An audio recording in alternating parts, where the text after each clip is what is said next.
12 जनवरी साल 2018 का दिन था।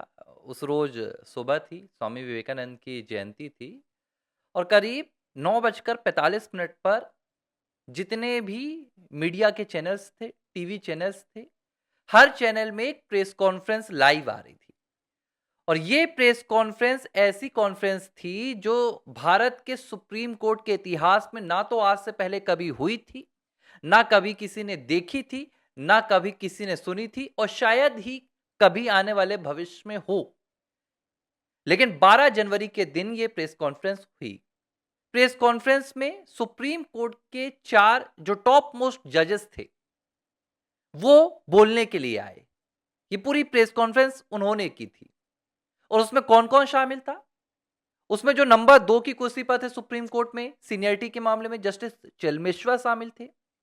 रंजन गोगोई शामिल थे जो बाद में सीजेआई बनी भी। कोरियन जोसेफ शामिल थे और उसमें मदन लोकुर शामिल थे।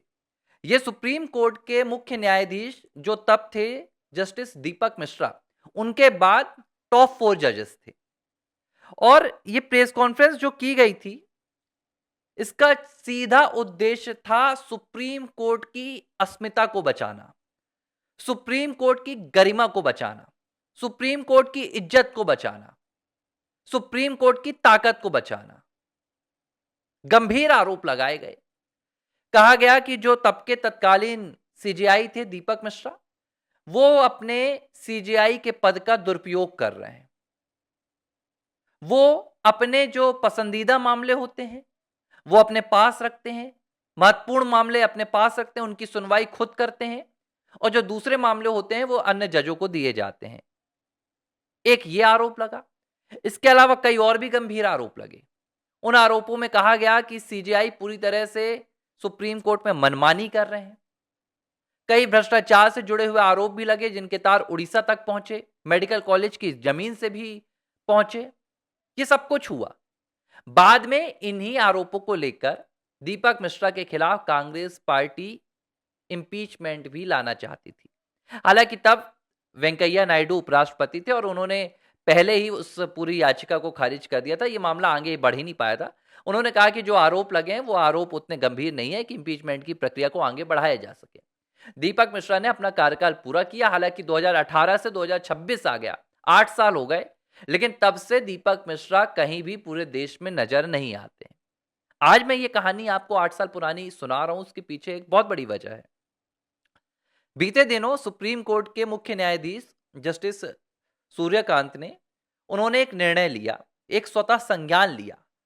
और यह स्वतः संज्ञान किसी देश के बहुत बड़े भ्रष्टाचार के मामले में नहीं था, किसी अपराध की घटना पर नहीं था, किसी संवैधानिक यथास्थिति पर या कानून व्यवस्था पर नहीं था। दंगे होते रहते हैं, भ्रष्टाचार के मामले आते रहते हैं, न्यायपालिका उस पर नजर नहीं डालती, ऐसे जिस तरह इस एक मामले पर डाली गई। जस्टिस सूर्यकांत ने स्वतः संज्ञान लिया एनसीईआरटी की कक्षा 8वीं की उस किताब पर जिसमें एक अध्याय जोड़ा गया जिसका शीर्षक था न्यायपालिका में भ्रष्टाचार। यह न्यायपालिका में चुनौतियों के तहत एक शीर्षक था जिसका नाम था न्यायपालिका में भ्रष्टाचार।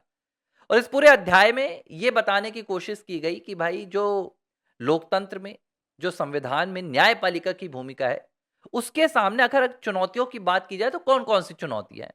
उसमें कई वजह बताई गई, लंबित प्रकरण बताए गए। उसमें यह भी बताया गया कि भ्रष्टाचार भी एक चुनौती है, न्यायपालिका में भ्रष्टाचार पाया जाता है।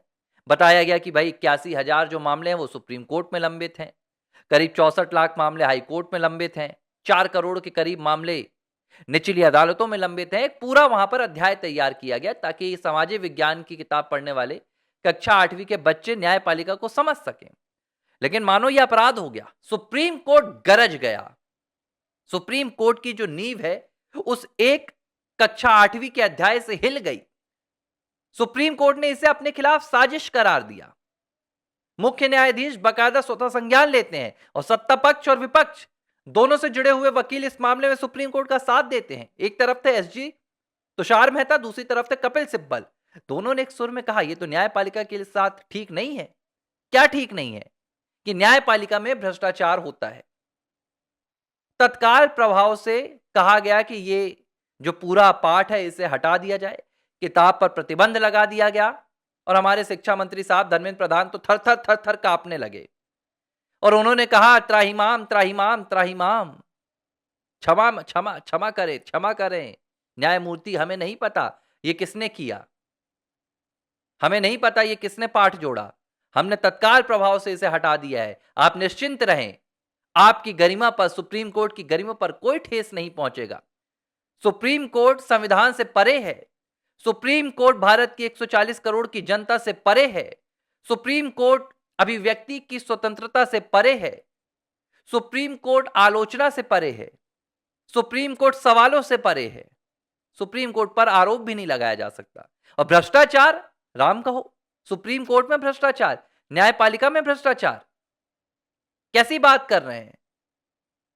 पूरा देश चौंक गया इस मामले में। जिस तत्परता से सुप्रीम कोर्ट ने कार्रवाई की, स्वतः संज्ञान लिया गया और मामले को तत्काल 48 घंटे के भीतर निपटा दिया गया। अगर इसी रफ्तार से वो 81,000 लंबित मामले सुप्रीम कोर्ट में निपटाए गए होते तो शायद इस तरह के अध्याय की भूमिका नहीं होती। कुल मिलाके सुप्रीम कोर्ट ने यह कहा कि न्यायपालिका में भ्रष्टाचार होता ही नहीं है, सीधे कह दिया, करार दिया, आरोप ही नहीं लगा सकते भ्रष्टाचार के। अब सवाल ये उठ रहा है कि सुप्रीम कोर्ट ने जो कहा क्या वो वाकई में सच है? ये जो पाठ लिखा गया, ये जो लेसन तैयार किया गया, अध्याय तैयार किया गया, ये कोई साजिश है? तो बहुत दूर नहीं जाते हैं। एक कहानी तो मैंने आपको ये बताई कि किस तरह 2018 में तत्कालीन सीजेआई के खिलाफ खुद 4 टॉप मोस्ट जजेस ऑफ सुप्रीम कोर्ट आरोप लगा रहे थे। मुझे लगता है जस्टिस सूर्यकांत भारत के मुख्य न्यायाधीश हैं, बहुत अच्छा काम कर रहे हैं। उन्हें देखना चाहिए था कि वो आरोप किस संबंध में थे, भ्रष्टाचार के संबंध में थे, अनियमितता के संबंध में थे, न्यायपालिका में चुनौतियों के संबंध में थे या नहीं थे। बहुत दूर नहीं जाते हैं। जस्टिस यशवंत वर्मा, जिनके घरों में नोटों के बंडल पाए गए, ये नोटों के बंडल लक्ष्मी पूजा के लिए पाए गए थे क्या सूर्यकांत साहब, जो जल गए थे आग में, जिसका आज तक भारत की कोई भी न्यायपालिका पता नहीं लगा पाई है, खुलकर कह रहा हूं, पता नहीं लगा पाई है कि वो नोटों के बंडल जस्टिस यशवंत वर्मा के घर कैसे पहुंचे थे, प्रकट हुए थे या कहीं से बुलवाए गए थे, किस लिए बुलवाए गए थे। लाखों की तनख्वाह पाने के बाद भी, सारी सुविधाएं पाने के बाद भी जस्टिस वर्मा को वो पैसे क्यों जरूरी थे? कोई आज तक कार्रवाई नहीं हुई। एक बाबू तो बड़ी बात होती है, चलो फिर भी क्लर्क लेवल का हो जाता है, तृतीय लेवल का हो जाता है। चतुर्थ श्रेणी में काम करने वाला एक चपरासी भी अगर रिश्वत के 5 से 10 रुपए कहीं ले लेता है तो उसके खिलाफ विजिलेंस से लेकर जमाने भर की कार्रवाई हो जाती है, 10-10 साल की सजा का प्रावधान है, जिंदगी बर्बाद हो जाती है, नौकरी से सस्पेंड हो जाता है, जेल की चक्कर लगाता है। जस्टिस यशवंत वर्मा के घर में नोटों के बंडल पा गए, लेकिन जस्टिस सूर्यकांत जैसे न्यायमूर्तियों के कानों में जू नहीं रहेंगी। अब तक कोई ऐसी प्रक्रिया नहीं बना पाई कि भाई आप पता लगा लें वो पैसे कहां से आए। जस्टिस यशवंत वर्मा अब तक हट नहीं पाए हैं। इतनी बड़ी प्रक्रिया चल रही है, लगता है इंतजार किया जा रहा है कि सेवानिवृत्त हो जाएं तो इंपीचमेंट लगाना ही ना पड़े ना। अगर इंपीचमेंट लग भी गया, चलिए सवाल ये उठ रहा है, मैं सीधे खुलकर बोल रहा हूं, अब बात हो जाती है, इंपीचमेंट लग जाएगा, इंपीचमेंट लग जाएगा तो हाईकोर्ट जज से बर्खास्त कर दिए जाएंगे जस्टिस यशवंत वर्मा, लेकिन क्या उनके खिलाफ भ्रष्टाचार के आरोपों में उन्हें जेल भेजा जाएगा? क्या इसकी जांच होगी? कोई चर्चा नहीं कर रहा है। यह है न्यायपालिका की स्थिति। यह तो मैंने एक उदाहरण दिया, 2011 में ऐसे कई उदाहरण आए थे। अब निचली अदालतों में एक केस की पेशी बढ़वानी है, मैं अभी कह रहा हूं दावे के साथ, मैं स्टिंग ऑपरेशन करके कल लाके दे दूंगा, 50 रुपए से 5,000 रुपए तक। जज ऊपर बैठे रहते हैं, नीचे बाबू आदान प्रदान करते हैं। यह भ्रष्टाचार नहीं है? आए दिन विजिलेंस पकड़ता है, हाईकोर्ट के बाबुओं की करोड़ों की संपत्तियां हो गई हैं, एक केस को यहां से वहां करवाने के नाम पे भ्रष्टाचार होता है, कॉस्ट लिस्ट में केस को लगवाने के नाम पर भ्रष्टाचार होता है, ऊपर से नीचे तक सना हुआ है। लेकिन न्यायपालिका के खिलाफ कैसे कह सकते हैं? न्यायपालिका तो बैकुंठ धाम है, हालांकि यहां तो बैकुंठ धाम पर भी सवाल उठा दिया जाता है।